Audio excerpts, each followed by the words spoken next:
So welcome back again. Thank you so much for persevering. So by now you would have read the book. I keep saying this, I'm going to keep saying it all the way through. You've read the ebook, The 5 Ways to Survive in the Hospitality Sector. You've done module 1, which is looking at reviews and more reviews. And then you've done outstaffing the competition, and you're here now on module 3. Look at you, checking out. How well are you doing? Pat on the back. You are now here to learn about values. Congratulations. If you haven't read the book, if you haven't done those previous 2 modules, it goes without saying, go back, do those bits and pieces, and then come back to this part here. Come back to this module after you've done those bits. So we're going to start looking at values. So after outstaffing the competition, we spoke about how the values really underpin the ethos, the whole individuality around you, your business, and your staff. So let's get into this. Let's get started and have a look. So we're going to cover your whys and your whats. And these are things that I just think are so fundamental to identifying who you are and what your belief system is before you can even start to come up with what you think your core values are. It's so important. We're going to look at the things that won't change. They're going to look at how people are, who they are, and why they are what they are. We're going to look around the dating conundrum. Bear with me on that one. I know at the moment you're screaming, what the hell is Mike on about? And then we're going to look at the staffing tango. No, again, even at this point, I've not gone crazy quite yet. And then we're going to look at how you build the family. Something that's the next core element and the next level underneath the layer of this iceberg under the water. So, the whys and the whats. When people look at this, they tend to look at their whats. What is I want? What is it I need? What is it I want to achieve? And then they look at their hows. And they go, how do I do it? How do I get it? How do I get there? How do I get from A to B? But very rarely do people look at their why. And this is something that is really quite crucial to understand the whole purpose of what we're doing. It's all fair and well to say, I'm going to need a car to go from A to B. It's how I'm going to get from A to B. Let's go there. But do I actually want to get to B? Is B where I actually want to be? Is that where I actually am going to belong? Is that where I need to find myself? And the answer to that is in your whys. So if you don't look at your whys and why it is that you want to do something, or why it is you want to explore something, or why it is that you set up this business, then you're never going to really have a what or a how that's going to connect to something personal to you. You know, if you ever read or look at any of these things around people that start up businesses, if you set up a business just solely to make money, the likelihood is you're not going to make money because it's not actually what you want. What money buys is probably what you want, the freedom and the other expectations you have, but not necessarily the money, the bits of paper or the little coins and the metal. It's actually what money gives you that people tend to want. So without exploring the why, you don't really have an incentive or a motive to follow through and take action and do what you're going to do. It's so important. So your whys are linked to your visions. They're your dreams. They're your aspirations. It's why you set up your business. Why are you here? Why is it you're investing so much time and energy in doing what you're doing right now? And then once you've got that established, once you've got your why there, once you've got that core element, you can start to look at your whats. So, I mean, we don't really focus so much in this around the house. You can find those out yourself separately. But in terms of your whats are very much driven about more personal beliefs. What do you stand for? What are your beliefs? What's your politics? What's your background? You know, these are the things that drive your personality. So your whys are what you aspire to have, and your whats are who you are and what makes you, what creates you, your personality. Things that are you, basically. So just to show I'm not crazy, we're now going to go into the dating conundrum. So I did say to you at the beginning, bear with me on this bit, okay? Just stick with me. I'm not insane. You are already guessing, as this probably tells you, what the hell does the dating conundrum, whatever that is, got to do with my business, which is based in the hospitality sector? Like, it makes no sense what you're doing. And I hear you. But if you think about when you're recruiting your staff, in the same way as when you're going onto a dating site to find a partner, there are so many similarities. There really truly are. So any of you that have had that misfortune to actually be on a dating site in the first place, I'm sorry about that. But a lot of the time, people tend to go on looks because it's about a picture. You see a picture. Do you like the picture? If no, you swipe left. If yes, you swipe right. And we do the same thing with exactly the same in recruitment. If you like the sound of this, you go right. If you think that person sounds bad, you go left. You don't tend to look into the character. You don't tend to look into the person to too much of an extent, especially in the hospitality sector, and more so than in other places. I'm absolutely positive of that.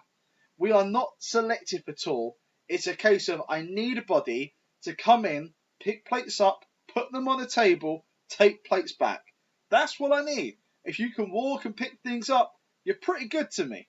And what we're trying to say is that's not necessarily the decisions you'd be basing your opinion on as to whether to take someone into your business or not. In the same way that if you actually go onto a dating website and you find somebody that you think is really attractive, it's the best lady or man, whoever it is in the world, and you just think they look amazing. And you set up a date with the person, you sit down and start talking, and you realise you have diddly squat in common with each other. In fact, you're actually offended by them as an individual with their whole belief system and who they are. And maybe they even have different politics to you, and that really offends you as well for whatever reason. But the core aspect is if you make a decision to actually go into a relationship with somebody based on only that small picture you had or based on a small written CV that you have, then you're missing so much and you can find yourself in a relationship that doesn't work, and it will never work because you're so fundamentally different. So when you're looking at your recruitment in the same way as when you're doing your online dating, if you have the misfortune to have to do that, then you're going to come up against that conundrum of needing to know something a little bit more in depth about the person and whether that person meets or marries up with the ethos of you, your business, and the other people within your business. So the other staff. You need to be able to have a look at those values. That's why these values are so critical. So the staffing tango really starts to explore more of that avenue. It starts to really look at getting to know your staff better on an individual basis and getting to know yourself better too. Getting to know what your values are in your business. So most of the clients that we speak to hardly ever, in fact, I've not come across one yet, not one, where they've been able to sit down with me and say, Mike, these are our core values. This is what we believe in and stand for. They don't have that in place.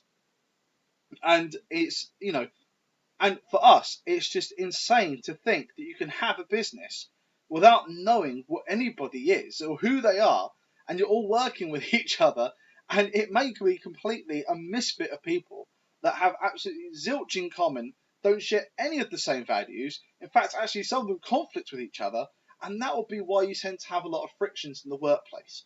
Getting your values right with your business and your staff and your staffing structure and your newer recruits, undoubtedly it does lead to reduced levels of staff issues.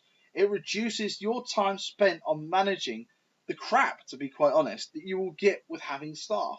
You'll always have, to a certain degree, a level of crap that you'll have to filter through with your staff. But, if you've got a whole load of misfits that are married that don't really get along, you're just going to end up being a marriage counsellor. And that's not what you get into business for. So the staffing tango is about getting to know who you are and what your values are. So if you've read the book, and of course you have done, of course, I hear you, Mike, I've done it, I did what you said.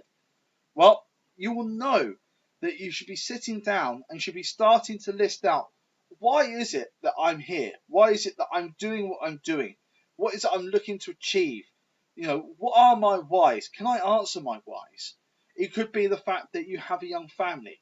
You want to set up your business because you want to support your family. Your why is your family ethos. Your why is because you want to achieve something better for your family.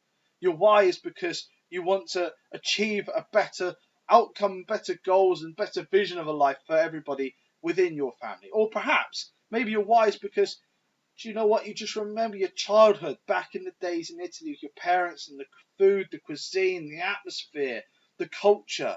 And it just brings back, flooding back all these memories of your past, your distant past that means so much to you. And you want to be able to bring that to people here. You want to be able to say, celebrate your childhood, celebrate the things you grew up with, and let other people experience just how fantastic that is, and that culture and that food and cuisine and atmosphere is. Those could be some of your whys. But if those are your whys, that's what's driving you every day to come in and do the 60 hours a week or 80 hours a week or whatever it is you're doing in your business. That's why you're committed. It's not just because of the debt. It's not just because of paying people's wages. It's not just because it's going to make money and it gives you a living. There's something much bigger, much higher than that as a need, as a why that you're there and doing that. Once you've got that discovered, once you've got that pinned down, you can start looking at the things that you believe in that link to your why. So these are your whats. Looking at your values. Let's start looking at some of the things that underpin that. So it could be the fact that actually you believe very strongly in simplicity. It could be that you believe very strongly in family values. It could be that you feel very strongly about culture. It could be that you feel very strongly about lots of different things. Write that list down. Just keep going. Don't stop. Things that really resonate with you. Things that really feel like it's part of your personality that you're putting down on paper. If you were to sit down with your friend and they may say to you, do you know what? You're so like this, you're so like that. That may help you as well. Sit down with someone. But they have to be honest. They have to be open and honest. And you need to be open and honest with yourself. There's no point in writing down things that sound good and then listing that as your values if actually that's not who you are. Because all you're doing is you're writing something down that's never going to fit. And you're getting back into that marriage that won't work. And this is so fundamental because this is your marriage to your business. It's key. Your values will be the same values as the business. This is the only place realistically where you can expect they will be exactly the same. And once you've written down your list of values, you're going to go through and rank them. So let's say, for example, you've written down 20 values that really resonate with you. You're going to sit down, you're going to list them in the top 1, 2, 3, 4, and 5 values that are most attuned to you.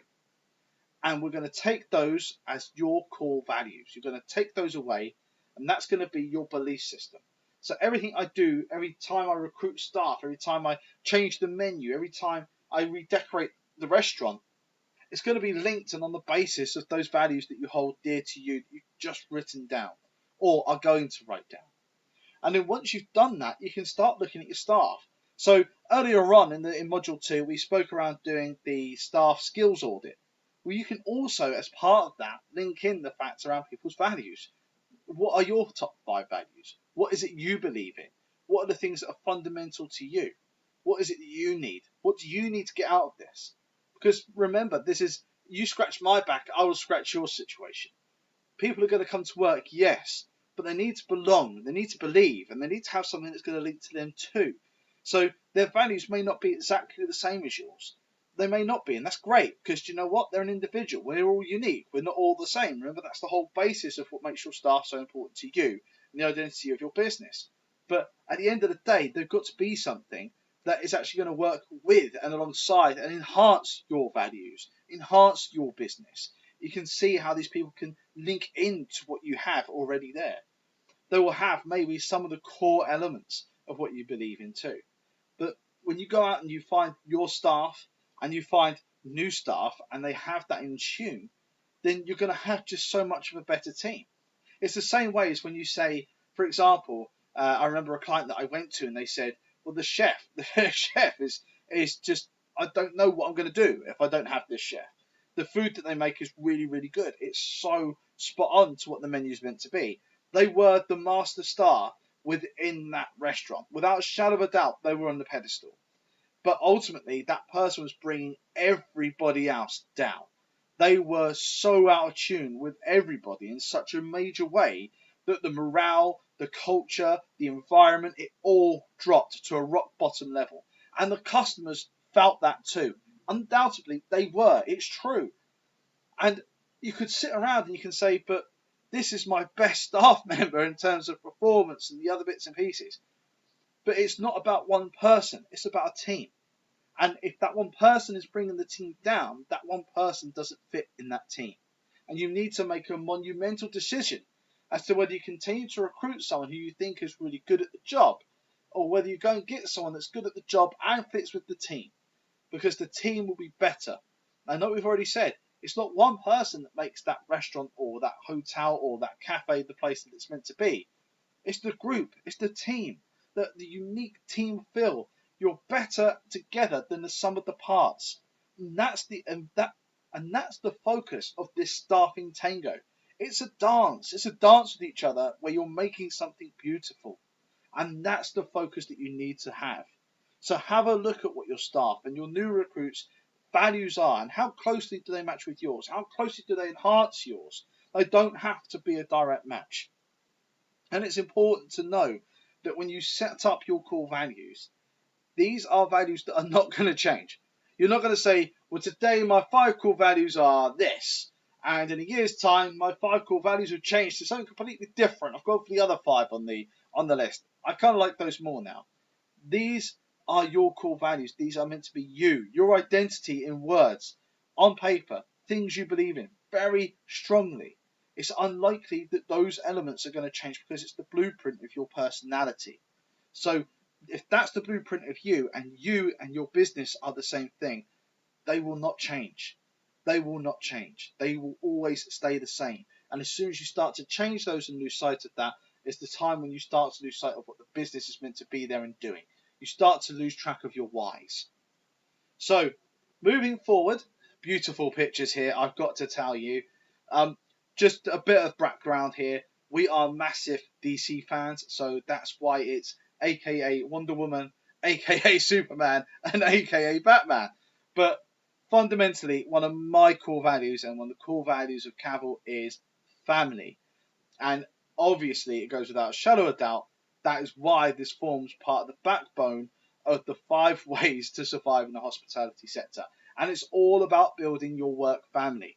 So you can see kind of where we're going here, looking at what is outstaffed in the competition, the individuality and the values of people, and then how does that fit into a family film? What is that family film? Why does that matter? And that's the next section of Module 3 that we're going to go on to. So bear with me. This is my family. Let's go and have a look at how we can build yours and take yours into your business and build your work family. I'll see you there.